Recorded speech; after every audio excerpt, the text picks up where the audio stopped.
We've read this morning, thanks Roxanne, from John 6 verses 1 to 15, a very well-known passage in the Gospel of John, which we call Jesus feeding the multitude. And it is a passage that fills us with a kind of awe, because it is a miracle.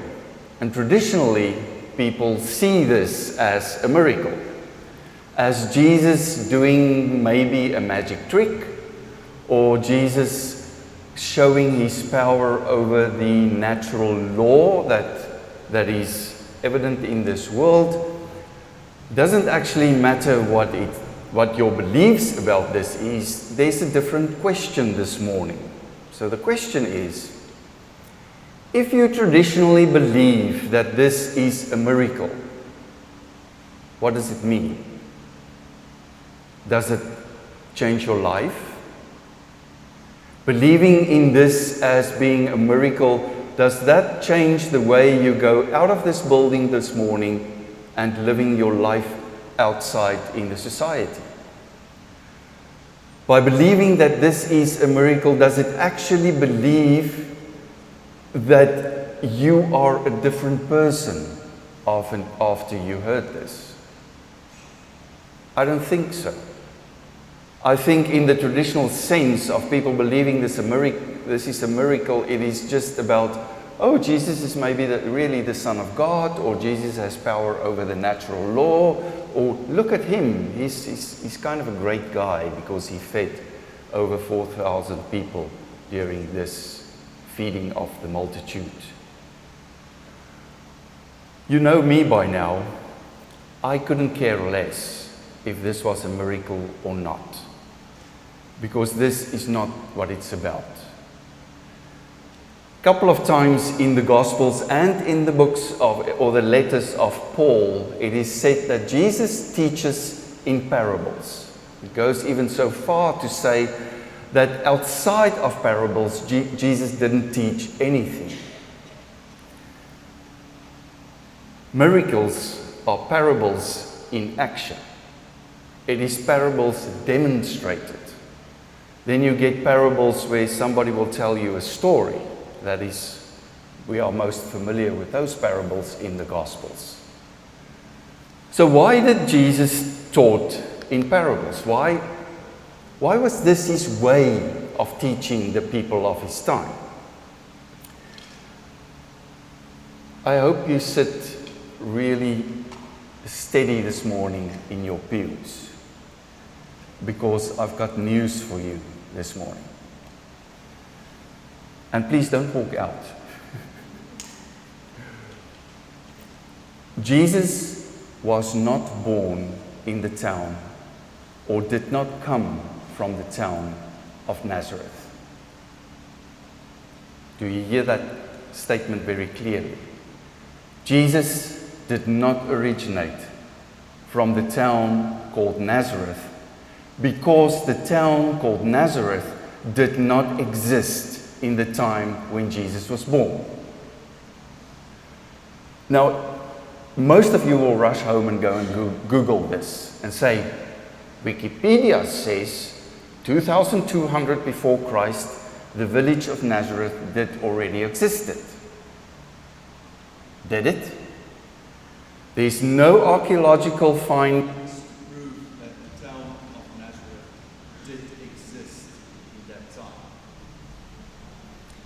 There is no old scriptures telling us that the town of Nazareth did exist in the time of Jesus. If you go and read Josephus, which is one of the oldest writers in the Christian tradition, he lived just after Jesus in the Roman Empire. He wrote about those places where Jesus walked. He wrote about the history of Palestine. Never ever mentioned he the town of Nazareth, because it didn't exist. But something else existed. In Egypt, there was a group of people known as the Therapitai.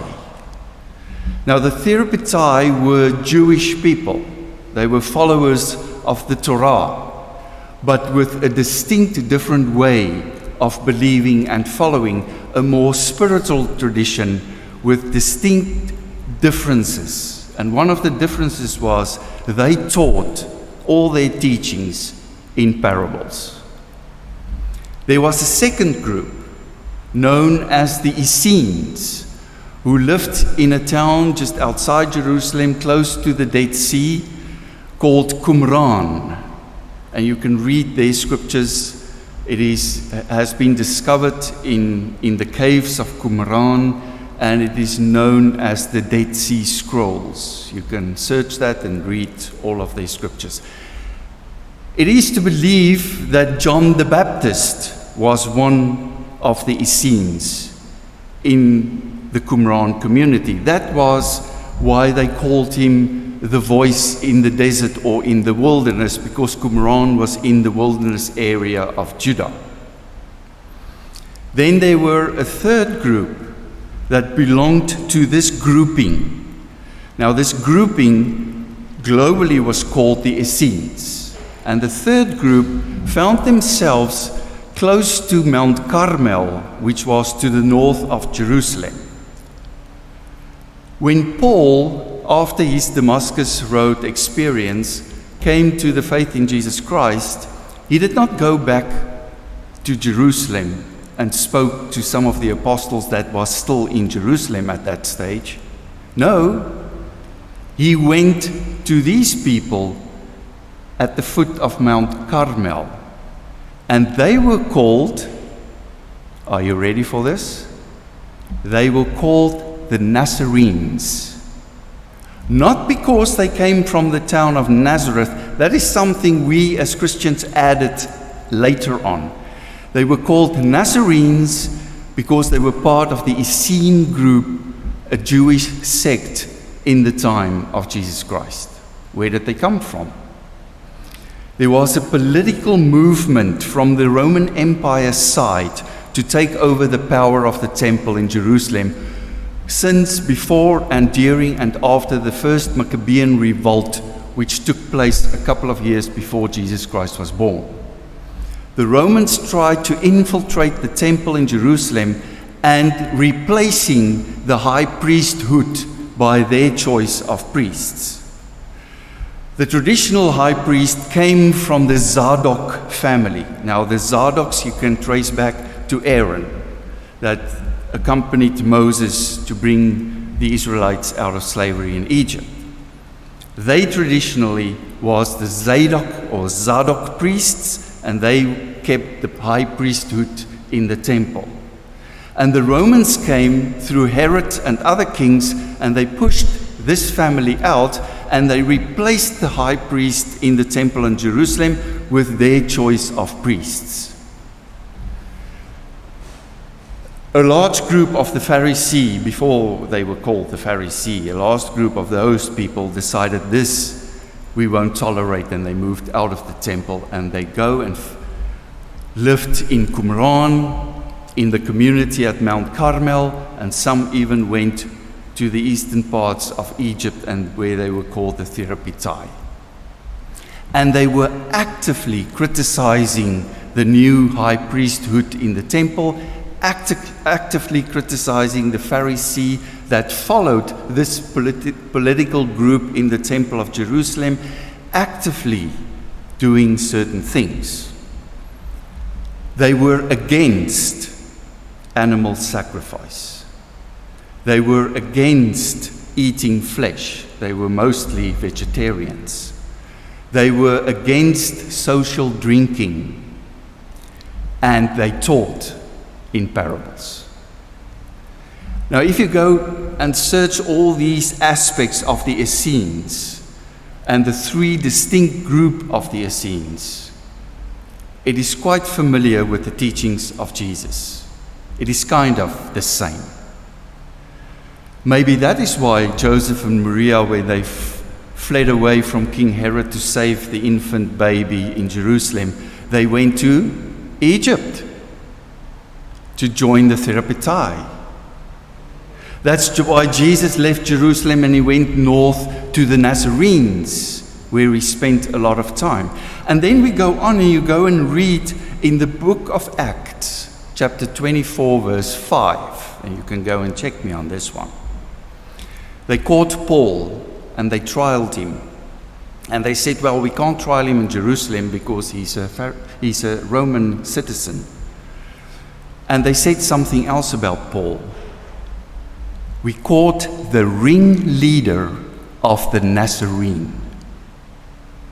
Have you read that in Acts? We caught the ringleader of the Nazarene. Paul was never birthed in Nazareth. Paul never lived in Nazareth. He went to the group of Nazarenes after his Damascus Road experience, and there he was taught in their ways. Remember, he was a Pharisee, so he switched sides. He went from staunch supporter of the temple and the new high priesthood in the temple in Jerusalem to become one of these rebellious Nazarenes, which was part of the Essene group of Qumran. And the teachings of Paul, he's also the one that said, remember, Jesus teach in parables. Outside of parables, Jesus does not say anything.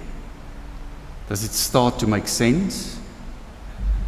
Christians come and say, oh, he was from Nazareth, that's why he was called the Nazarene.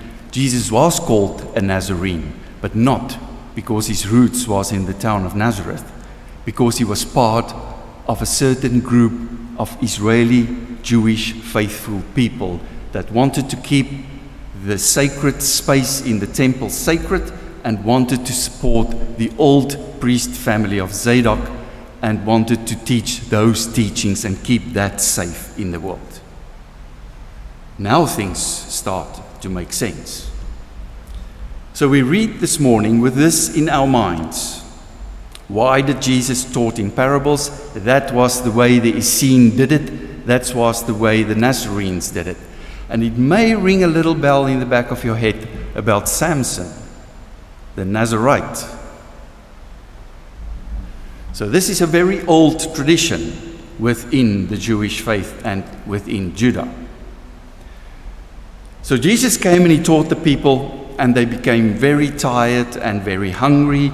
And then he said to the disciples came to him and said to him, let's send them off back home. You know, they are a burden now, these people. They are tired, they are thirsty, they are hungry. We don't have anything to feed them. Let's send them home.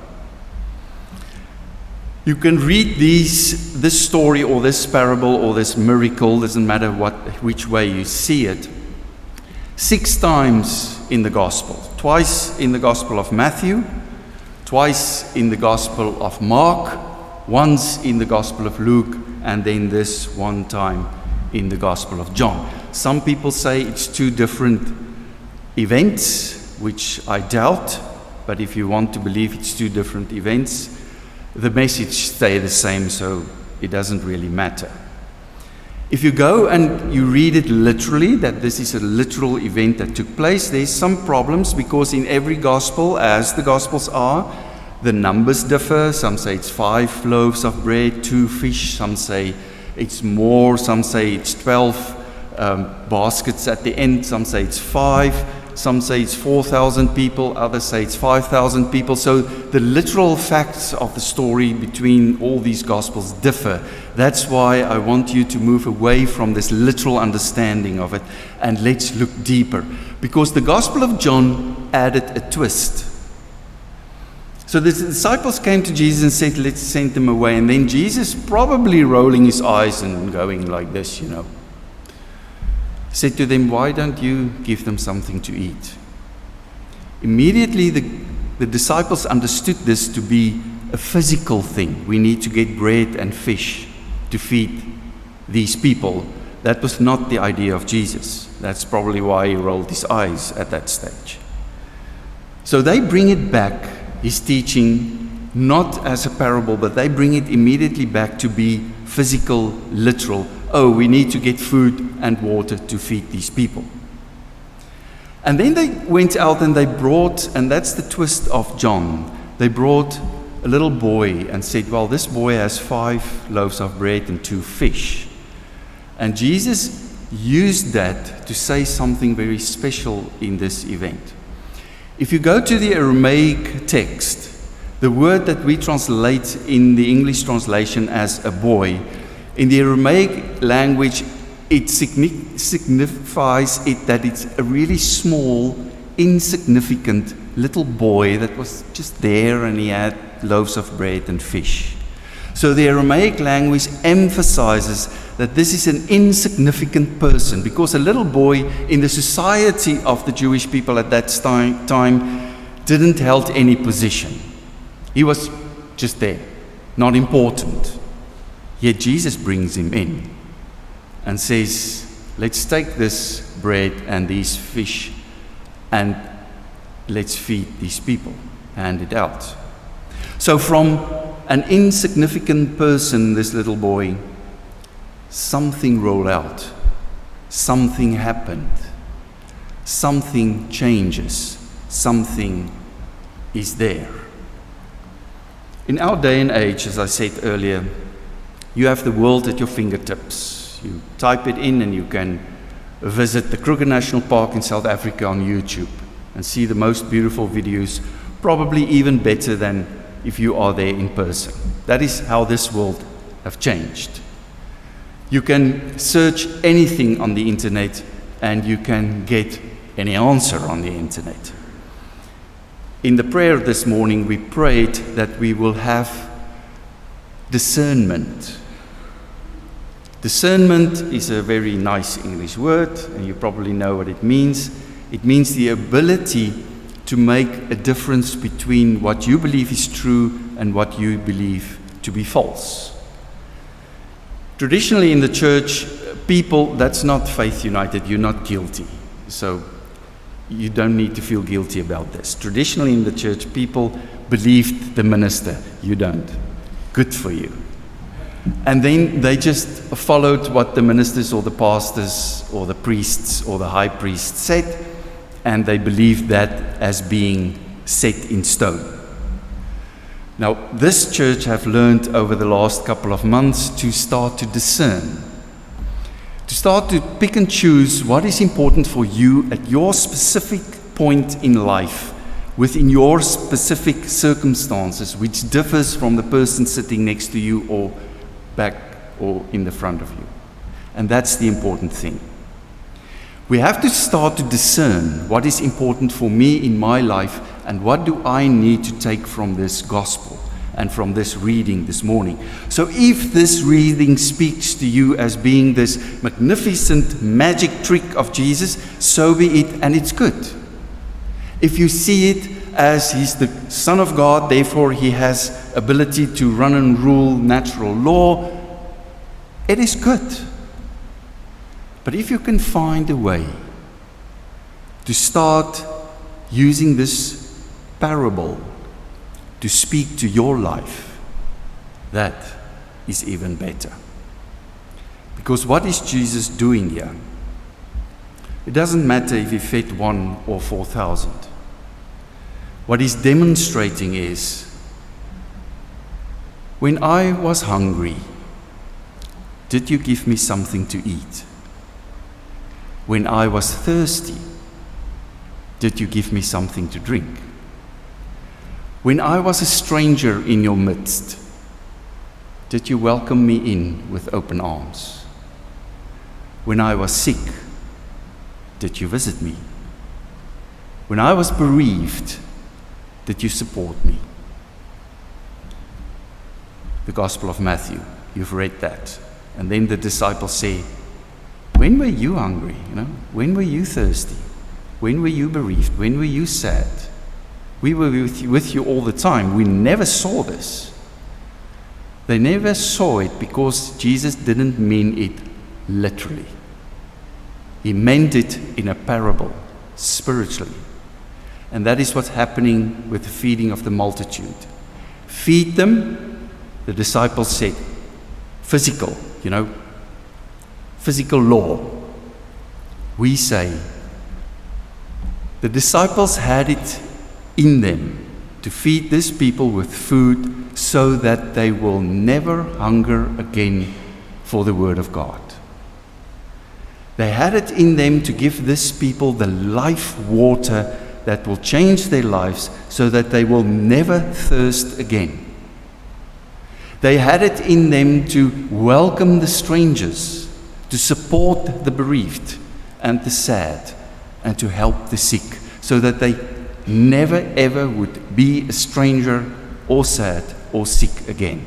So they had it in them to speak to the souls of the people in front of them.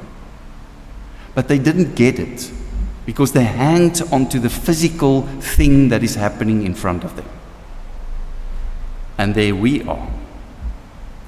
We also so hang onto the physical stuff that we do wonderful things. And I don't say we don't do wonderful things, and I don't say we shouldn't be doing it.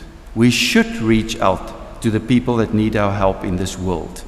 Because through doing that, we bring the spiritual message. We do this not to feed your body, but we do this to show you what it looks like when you live the kingdom of God. We embrace you when you are sad because we want to show you what it looks like when you have in your heart the light, which we call God. And we welcome you in our midst because we want to show you what it looks like when we have the light of the love, which is God, in our lives. And that is what the disciples missed. Over and over again, Jesus tried to bring the message by bringing in the young boy and say, it doesn't matter who you are, anybody can do this. Even if you think you are not worthy, even if you think you have not the ability to do it, you can do it. Because everybody can spread the light and the love and the Spirit of God. Everybody can do it. There's no status quo that you need to reach before you can do it. Everybody can do it. And the disciples missed that. And then they were ecstatic about the crowd that was fed with 5 loaves and 2 fish. And even picked up a lot of baskets full of leftovers afterwards. But it's not what it's about. They should have been ecstatic that Jesus spoke to the hearts of these people, showing them what it looks like when you have the light and the love of God within you. That is what it looks like. Amen.